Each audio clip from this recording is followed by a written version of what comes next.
Hello दोस्तों, video में आपका स्वागत है। मैं हूं राकेश कुमार और आप देख रहे हैं GIS हिंदी। दोस्तों, आज जो हम पढ़ने वाले हैं वो है कक्षा 6 के विज्ञान विषय का पहला चैप्टर, भोजन यह कहाँ से आता है।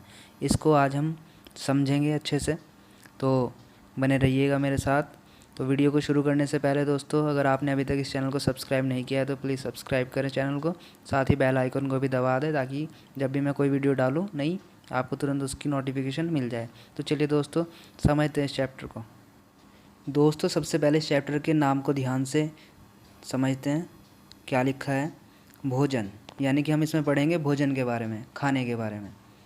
यह कहाँ से आता है, यानी कि भोजन कहाँ से आता है, इसके बारे में हम इसमें थोड़ा विस्तार से समझेंगे कि ये जो भोजन हम खाते हैं घर में वो कहाँ से आता है। ठीक है, तो अब समझते हैं इसको।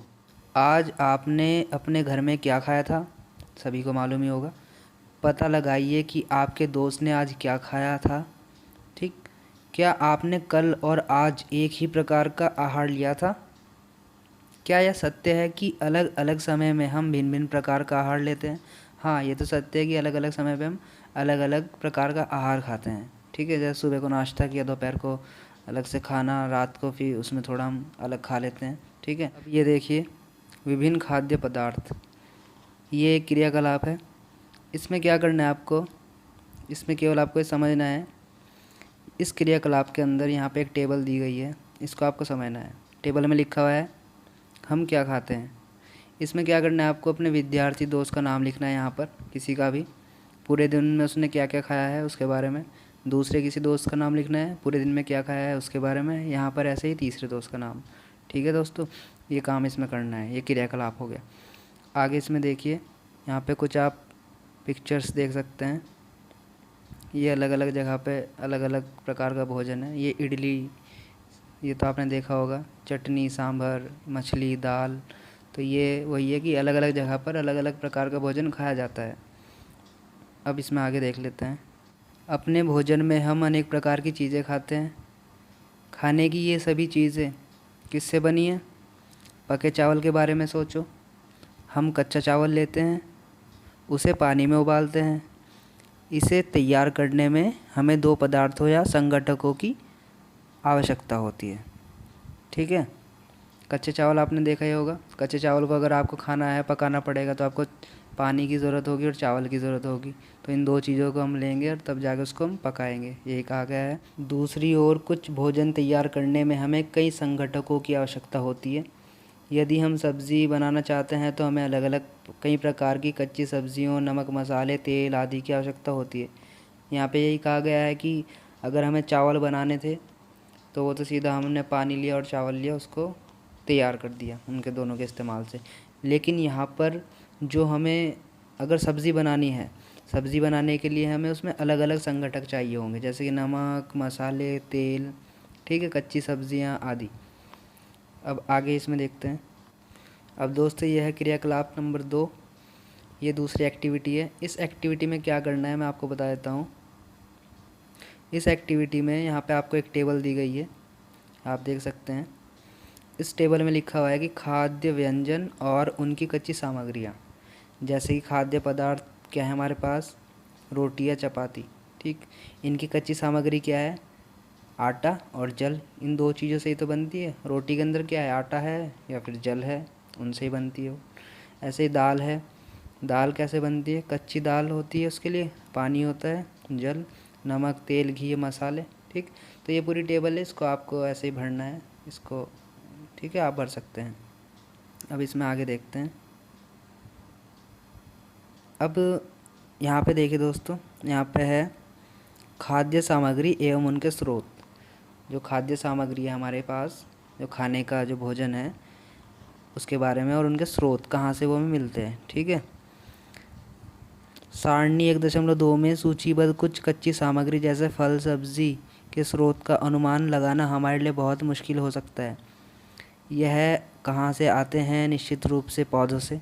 देखिए, जो रोटी की अगर मैं बात करूँ या बाकी दालों की बात करूँ तो मुख्य रूप से वो कहाँ से आते हैं? पौधों से। ठीक, गेहूँ और चावल का क्या स्रोत है? गेहूँ और चावल भी पौधे से आते हैं। गेहूँ भी पौधे पे उगता है, चावल भी पौधे पे उगता है। आपने धान और गेहूँ के खेतों में उनके पौधों की अनेक पंक्तियों को देखा होगा। मतलब धान, मतलब चावल के जो खेत होते हैं उसके बारे में बात हुई है। ऐसे ही अनाज के बारे में भी, इनसे हम अनाज प्राप्त करते हैं, उनसे हमें अनाज प्राप्त होता है। ठीक है, तो यानी कि ये पौधे होते हैं, दाल के ही पौधे होते हैं, चावल के ही पौधे होते हैं, गेहूं के ही पौधे होते हैं, उन्हीं से हमें अनाज मिलता है। कुछ अन्य खाद्य पदार्थ जैसे कि दूध, अंडा, मुर्गा, मछली, झींगा, मांस आदि हमें जंतु से प्राप्त होता है। तो इसके अलावा हम दूध भी हम पीते हैं, अंडा, मुर्गा, मछली कुछ लोग खाते हैं, मांस काफ़ी लोग ये खाते हैं। तो ये भी एक तरीके से भोज्य पदार्थ ही हो गया। ये उनको किससे मिलता है? जंतुओं से मिलता है। ठीक है, हम कह सकते हैं ये हमें जंतुओं से मिलता है। तो यानी कि खाने की जो सामग्री है कुछ तो मिलते हैं हमें पौधों से और बाकी कुछ हमें मिलते हैं जंतुओं से। ठीक है दोस्तों, अब आगे इसमें देखते हैं। पहले आप ये चित्र देख लीजिए, ये कुछ पादप स्रोत हैं। ये जो फल आपको दिख रहा है, ये दाल दिख रही है, ये सब पादप मतलब पौधों से प्राप्त होते हैं। और ये है जंतु स्रोत। ये जो आपको मुर्गा दिखाई दे रहा है, मुर्गी, ये अंडे दे रही है, यहाँ पे अंडे दिए हुए, ये अंडे, ये सब जंतु स्रोत है। मुर्गा, मछली, अंडे, मांस, दूध, ये सब जंतु स्रोत हैं। तो यहाँ पे दो टाइप के स्रोत हैं जो हमारे भोजन के स्रोत होते हैं। एक होते हैं पादप स्रोत जो पौधों से हमें मिलते हैं, या दूसरा होता है जंतु स्रोत या जंतु से मिलते हैं।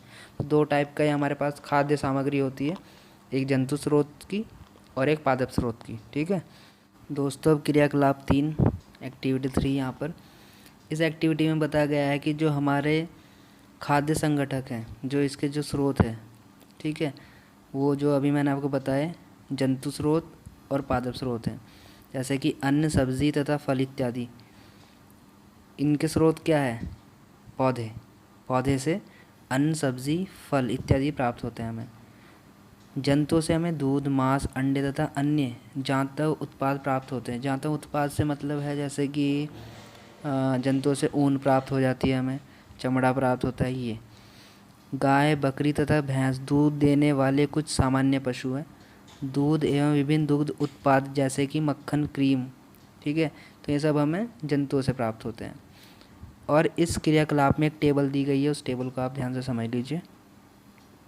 ये है वो टेबल। इस टेबल में दोस्तों बताया गया है कि जैसे इडली है, ये खाद्य पदार्थ है। इडली ये किससे बनी हुई होती है? सामग्री क्या है? इसमें चावल होता है, उड़द की दाल होती है, नमक और जल, इनसे मिलके इडली बनती है।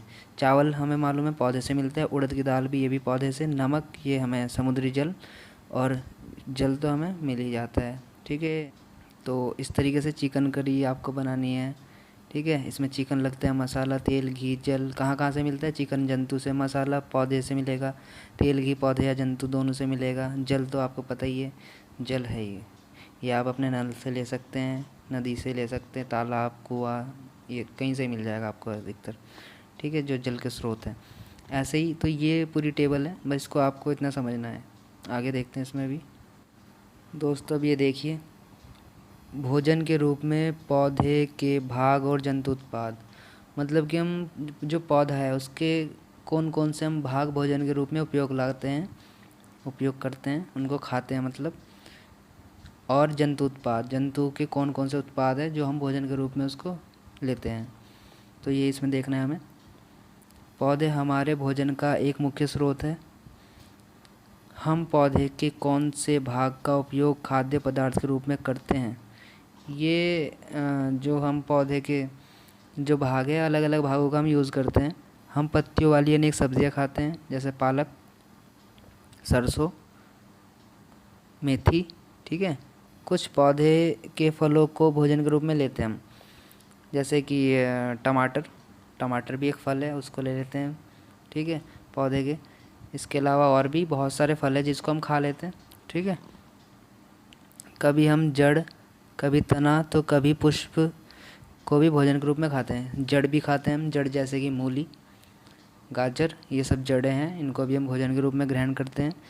रही बात तने की, तना आलू है, सबसे अच्छा उदाहरण आलू एक तना है, उसको भी हम भोजन के रूप में ग्रहण कर लेते हैं। कभी आपने सीताफल, काशी फल के फूलों को चावल की पिट्ठी में डुबोकर व तलकर पकौड़ी बनाकर खाया है? ये बताइए, आपने खाया तो। कुछ पौधों के 2 या 2 से अधिक भाग खाने योग्य होते हैं।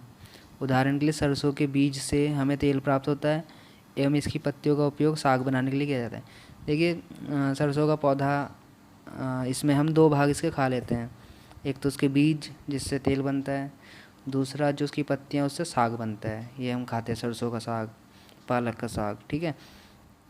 क्या आप केले के पौधे के विभिन्न भागों के बारे में सोच सकते हैं जिन्हें हम भोजन के रूप में लेते हैं?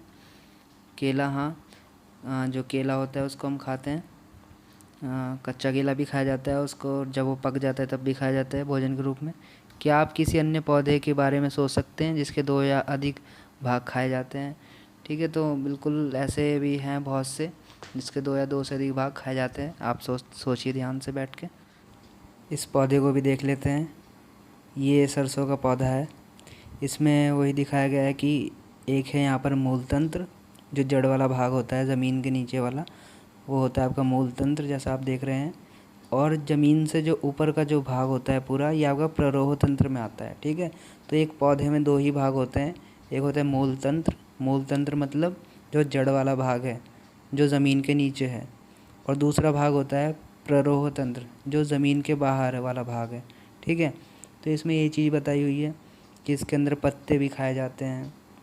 ठीक है, और जो इसके ये पुष्प है ये दिखाया गया है, और जो यहाँ पर ये फल हैं जिसको हम बीज बोल रहे हैं, ये खाए जाते हैं, ये खाने वाले भाग है। इसके अलावा इसमें इस पूरे पौधे के बारे में बताया हुआ है, कहाँ पर कलिका है। ठीक है, ये आप देख सकते हैं इसमें कहाँ पर पत्ती है, कहाँ पर तना है, कहाँ पर फल है, कहाँ पर पुष्प है, ठीक, कहाँ पर नॉड है, कहाँ पर इंटरनॉड है। तो ये सब आप इसको ध्यान से देखिए, इसको एनालिसिस कीजिए, समझिए इसको। और ये एग्ज़ाम में भी आता है, ये एक पौधा बनाने के लिए एग्ज़ाम में आता है, तो आप इसको अच्छे से ध्यान से समझ के इसको चित्र को बना के देखना। ठीक है दोस्तों, अब ये क्रियाकलाप 4 नंबर की एक्टिविटी है। इसमें क्या बताया गया है, इसमें है कि भोजन के रूप में पौधों के भाग, जैसे कि बैंगन का भरता, ये हो गया आपका खाद्य पदार्थ के मुख्य स्रोत की तरह का पौधा। ये तो हो गया पौधा जिससे आपको खाद्य पदार्थ लोगे। यह संगठक स्रोत, ठीक है, मतलब ये बैंगन का भरता किन किन चीज़ों से बनेगा? बैंगन से, मिर्च मसालों से, या अन्य उसके अंदर मसाले हैं वही। फिर यहाँ पर बात करते हैं पौधे का जो भाग जो हमें पौधे का भाग जो हमें संगठक देता है। मतलब जो बैंगन है वो क्या हिस्सा है पौधे का? वो है फल। बैंगन का जो पौधा होता है, बैंगन उसके में क्या है? वो फल है। तो इस तरीके से ये एक्टिविटी है, ये आप भर सकते हो पूरी टेबल को। ठीक है, ये पूरा देख सकते हो। अब इसमें आगे देखते हैं। तो अब है क्रियाकलाप 5। इस 5वीं एक्टिविटी में क्या है, इसमें मूंग अथवा चने के कुछ सूखे बीज लीजिए। जी ठीक है, चने आपने देखा होगा जो घर पे होते हैं, काले चने, उनका भी यूज़ कर सकते हैं। उन बीजों को क्या करना है, आपको पानी में डाल के रखना है 1 दिन के लिए, भिगो दो मतलब उन्हें। अगले दिन उनको गीले कपड़े में छोड़ दो, ऐसे ही रख के। ठीक है, गीले कपड़े में लपेट कर रख दीजिए। ठीक, तो क्या होगा, बीज से बाहर कुछ चीज़ निकल आएगी उसमें से, सफ़ेद सफ़ेद। ठीक है, यदि हाँ तो बीज अंकुरित हो गए। अगर वो सफ़ेद सी जो नोक निकल आती है उस बीज में से बाहर, तो हम कहते हैं बीज अंकुरित हो गए। ठीक है, यानी उसमें एक जड़ जैसा निकल के आ जाता है सफ़ेद सफ़ेद, तो इसको बोलते हैं हम, उसका बीजों का अंकुरण होना या बीज अंकुरित होना। ठीक है, तो उसको जो सफ़ेद सफ़ेद उसमें जो निकल के आता है उसको क्या बोलते हैं? अंकुर। उसको बोलते हैं एक छोटा सा अंकुर। ठीक है, अंकुर को सावधानी से धोकर आप इन्हें खा सकते हैं। इनको उबाले भी जा सकते हैं, मसाले डाल के खा सकते हैं, स्वादिष्ट लगते हैं। ठीक है, तो ये आपने देखा भी होगा किस तरीके से उनका अंकुरण होता है, चना किस तरीके से अंकुरित होता है, ये भी आप देख सकते हैं। ठीक है, ये पहले और ये बाद में अंकुरित होने के बाद, ये पौष्टिक होता है काफ़ी अंकुरित चना। अब इसमें आगे देख लेते हैं। क्या आप जानते हैं कि शहद कहाँ से आता है? यह कैसे उत्पादित होता है शहद? सीधी सी बात है कि आपने एक मधुमक्खी का छत्ता देखा है जहाँ बहुत सी मधुमक्खियाँ भिन्न भिनाया करती हैं। मधुमक्खियाँ फूलों से मकरंद, यानी कि मकरंद का मतलब होता है मीठा रस, इकट्ठा करती है और इसे अपने छत्ते में भंडारित करती है। मतलब वहाँ पे छत्ते में ला ला के इकट्ठा करती रहती है फूलों में से रस चूस के। फूल और उनका मकरंद वर्ष के केवल कुछ समय में ही उपलब्ध होते हैं, मतलब पूरे साल नहीं, कुछ टाइम तक ही उपलब्ध होते हैं वो। अतः मधुमक्खियाँ इस मकरंद का भंडारण कर लेती है ताकि पूरे वर्ष इसका उपयोग किया जा सके। तो मतलब कुछ टाइम में बहुत सारा ये इकट्ठा कर लेती है ताकि पूरे साल उस मकरंद को वो यूज़ करती रहे, उसको खाती रहे। हम ऐसे छत्तों में मधुमक्खियों द्वारा भंडारित भोजन का शहद के रूप में उपयोग करते हैं। तो जो शहद हम यूज़ करते हैं छत्तों में, जैसा आप यहाँ पे देख सकते हैं, ये जो शहद है वो एक तरीके से मधुमक्खियाँ अपने लिए इकट्ठा करती है भोजन के लिए, ताकि वो पूरे साल उसको खा सके। एक बार उसको इकट्ठा कर लेती है क्योंकि वो साल के हर महीने में नहीं मिलता है। तो उस शहद को हम अपने लिए उपयोग में लेके आते हैं। ठीक है दोस्तों, तो इसका हम यूज़ जो है अपने लिए भोजन के रूप में कर लेते हैं, इस शहद का यूज़। ठीक है, इसको दवाइयों के लिए भी यूज़ करते हैं, अपने खाने के लिए भी यूज़ किया जाता है। तो इस तरीके से हम इसको कह सकते हैं, ये जो शहद है ये भी जंतु द्वारा प्राप्त भोजन है, क्योंकि मधुमक्खी से हमें ये प्राप्त हो रहा है। ठीक है दोस्तों, ये देखते हैं अब जंतु क्या खाते हैं। अभी तक हमने जो पढ़ा वो हमने पादपों से प्राप्त होने वाले भोजन और जंतुओं से प्राप्त होने वाले भोजन के बारे में पढ़ा है कि हमें यहाँ से भोजन प्राप्त होते हैं और ये भोजन हमें प्राप्त होते हैं। लेकिन अब हम बात करते हैं कि जंतु क्या खाते हैं। हम तो जंतुओं से प्राप्त या पादपों से प्राप्त भोजन को खाते हैं, लेकिन जंतु क्या खाते हैं। ठीक है, तो इसको देखते हैं। क्या आपके घर में कोई ऐसा पालतू पशु है जिसकी आप देखभाल करते हो, जैसे कि कुत्ता, बिल्ली, भैंस या बकरी? अगर है तो आप बहुत अच्छे से जान सकते हो कि वो क्या खाते हैं। आपको इसकी जानकारी भी अवश्य होगी कि आपका पालतू जानवर क्या खाता है, अन्य जंतु क्या खाते हैं।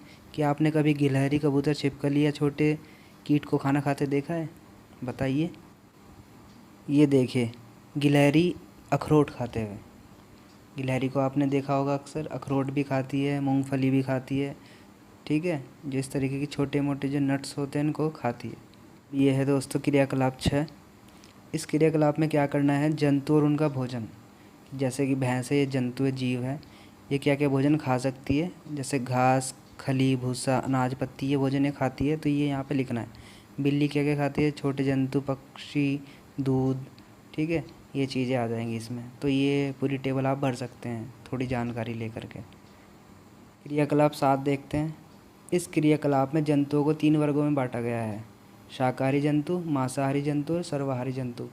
शाकाहारी जंतु वे जंतु हैं जो केवल शाक खाते हैं, जैसे कि गाय, भैंस, बकरी, ये शाकाहारी जंतु की श्रेणी में आते हैं। इसके अलावा मांसाहारी जंतु जो मांस खाते हैं, शाक नहीं खाते, हरे पेड़ पौधे पत्तियां नहीं खाते, मांस खाते हैं या दूसरे जानवरों को खाते हैं, जैसे कि शेर। ठीक है, इस तरीके से बाघ, ये आ जाते हैं इसके अंदर, ये मांसाहारी जंतु है। ठीक है, इसके बाद हम बात करते हैं सर्वाहारी जंतु की। सर्वाहारी जंतु ऐसे जंतु हैं जो मांस भी खाते हैं और शाक भी खाते हैं। जैसे एग्ज़ाम्पल है आपके सामने इसका सबसे अच्छा, कौवा।